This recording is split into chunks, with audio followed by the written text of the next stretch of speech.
India गठबंधन की तरफ लेते हुए नजर आएंगे। तो मायावती जो ये कहती हैं कि वो किसी भी गठबंधन के साथ चुनाव नहीं करेंगी, तो वहीं मायावती अपने भाषणों है वो समाजवादी पार्टी का गढ़ रहा है।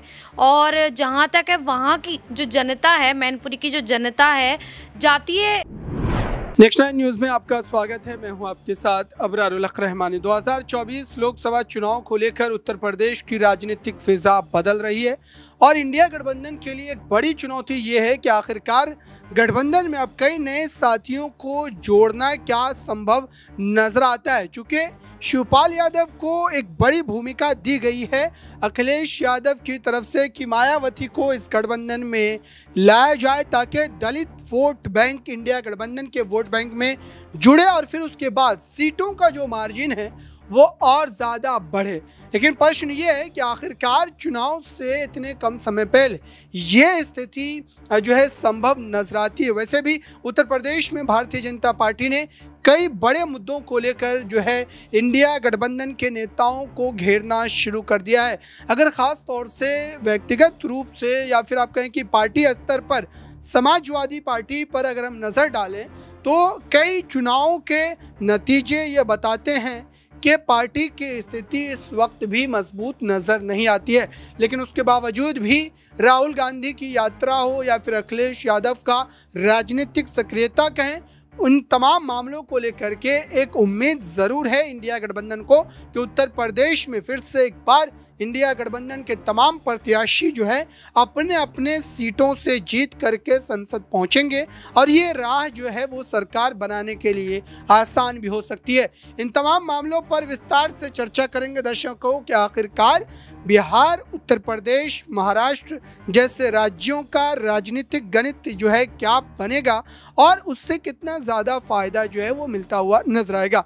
सबसे ख़ास नज़र जो है शिवपाल यादव पर ही रहेगी क्योंकि शिवपाल यादव इस समय तमाम जो है पार्टी स्तर पर बड़े फैसलों को लेने के लिए स्वतंत्र हैं और वो लगातार इस दिशा में काम भी कर रहे हैं। कई नेताओं को पार्टी से जोड़ना या फिर जो नेता पार्टी में अच्छे स्तर पर काम नहीं कर रहे हैं उनको बाहर का रास्ता दिखाना, ये तमाम की तमाम चीज़ें इस वक्त आप कह सकते हैं कि शिवपाल यादव के हाथों में ही हैं। मेरे साथ नाज़मीन है, इनसे समझते हैं कि आखिरकार इस पूरे मामले को लेकर के इनकी राय क्या है और क्या वाकई शिवपाल यादव की वो भूमिका जो है कहीं ना कहीं मायावती को इंडिया गठबंधन में आने पर मजबूर कर सकती है और वो कौन से ऐसे फैक्टर होंगे। क्योंकि मायावती के साथ सीटों का आंकड़ा नहीं हो लेकिन वोट प्रतिशत ज़रूर उनके साथ बना रहता है। तो नाज़मीन, आप क्या सोचती हैं, क्या वाकई उत्तर प्रदेश में अब भी एक आस, एक उम्मीद जो है इंडिया गठबंधन की जो लगी हुई है मायावती के गठबंधन में आने को लेकर, क्या वो फुलफिल हो पाएगी, संभव नज़र आता है?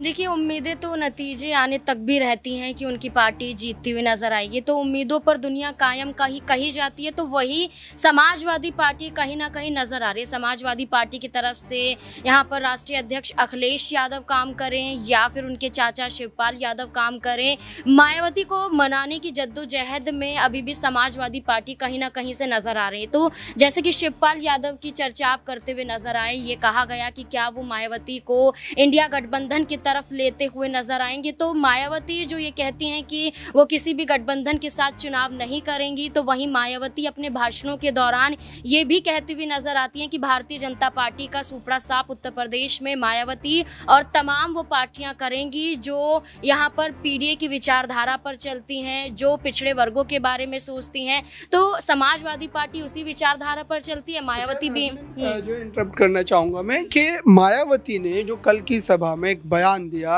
राज्यों को जो है बनाने का कि उत्तर प्रदेश में 4 राज्य वो बनाना चाहते हैं और इस तरीके की सोच को लेकर के वो कई बार चुनाव में जो है बयान देती रही हैं। लेकिन इस बार कितना ज़्यादा उनको इसका फ़ायदा मिल पाएगा, सरकार बनाने पर वो इस तरीके का फैसला लेंगे, ऐसा वो कह रही है। तो क्या सरकार उनकी बन पाएगी, क्या ये संभव नज़र आता है आपको, या फिर इस मात्र बयान का कितना राजनीतिक फ़ायदा उनको मिल सकता है?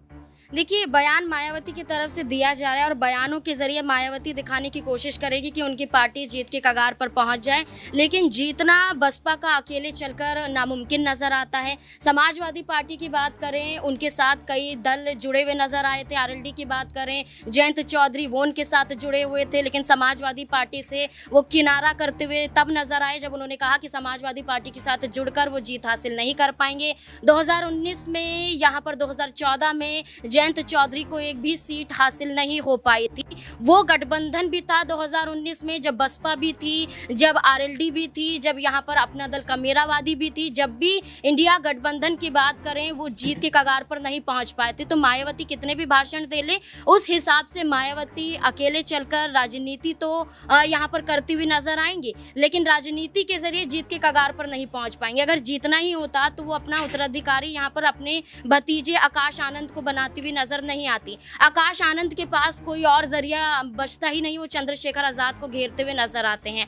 आप ये देखिए कि पल्लवी पटेल का जिक्र कर लें, जो समाजवादी पार्टी के साथ जुड़ी हुई थी, लेकिन अचानक से वो भी अलग हो जाती हैं। लेकिन अब वो समाजवादी पार्टी के खिलाफ नहीं उतर रही हैं, बल्कि भारतीय जनता पार्टी के खिलाफ उतरती हुई नजर आ रही हैं। चर्चाएं चल रही हैं कि एक लिस्ट जारी की गई पीडीएम की तरफ से, 7 उम्मीदवारों का ऐलान किया गया। अब ये कहा जा रहा है कि दूसरी लिस्ट भी 22 अप्रैल तक जारी होती हुई नजर आएगी। उसमें पल्लवी पटेल भारतीय जनता पार्टी की बात करें, उनके खिलाफ चुनाव लड़ेगी, वाराणसी से चुनाव लड़ती हुई नजर आएंगी। तो मायावती हो, पल्लवी पटेल हो, जयंत चौधरी हो, बेशक अपना फायदा देख रहे हैं, लेकिन फायदे के साथ विपक्षी गठबंधन को भी सहमति देते हुए नजर आ रहे हैं। बिल्कुल दर्शकों, ये तमाम ऐसे फैक्टर हैं जिनके आधार पर ये जो प्रश्न है वो किए जा रहे हैं। शालिनी है मेरे साथ। आज का दिन जो है बड़ा है मैनपुरी के लिए और मैनपुरी से ताल्लुक़ रखती हैं शालिनी।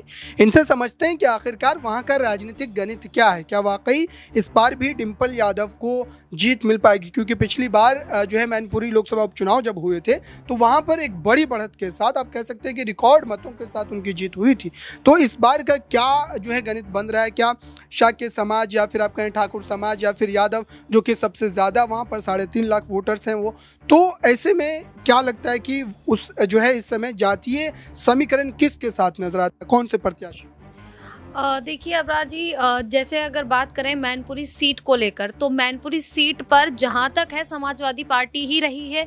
हमेशा से जो मैनपुरी सीट है वो समाजवादी पार्टी का गढ़ रहा है।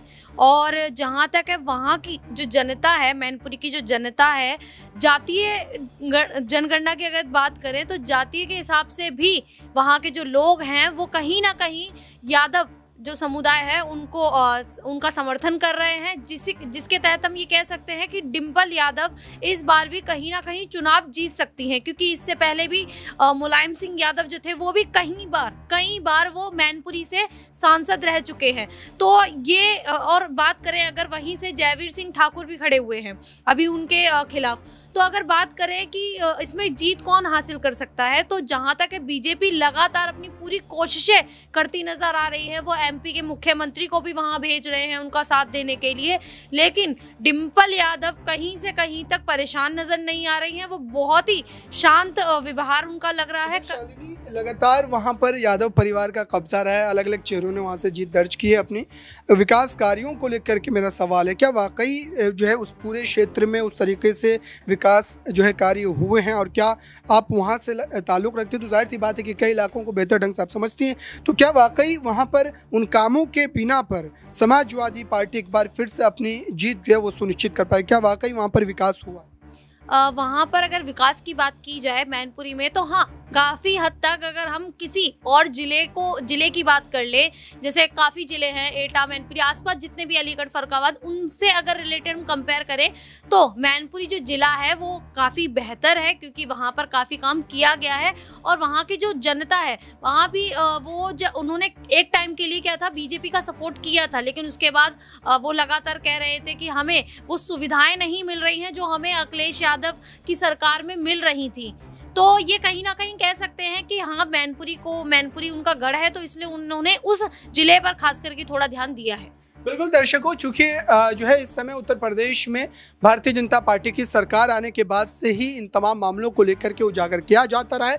और ख़ास तौर से जो हमारा जो है महत्वपूर्ण मुद्दा ये था कि आखिरकार शिवपाल यादव क्या उस बड़ी भूमिका में आ सकते हैं मायावती को गठबंधन में लाने को लेकर, और अगर ऐसा होता है वाकई में तो सीट शेयरिंग का फॉर्मूला क्या तय किया जाएगा, इस पर सभी की नजरें टिकी हुई है। फिलहाल इसके बारे में आपकी क्या राय है, कमेंट बॉक्स में जरूर बताएं और जुड़े रहें नेक्स्ट 9 न्यूज़ के साथ।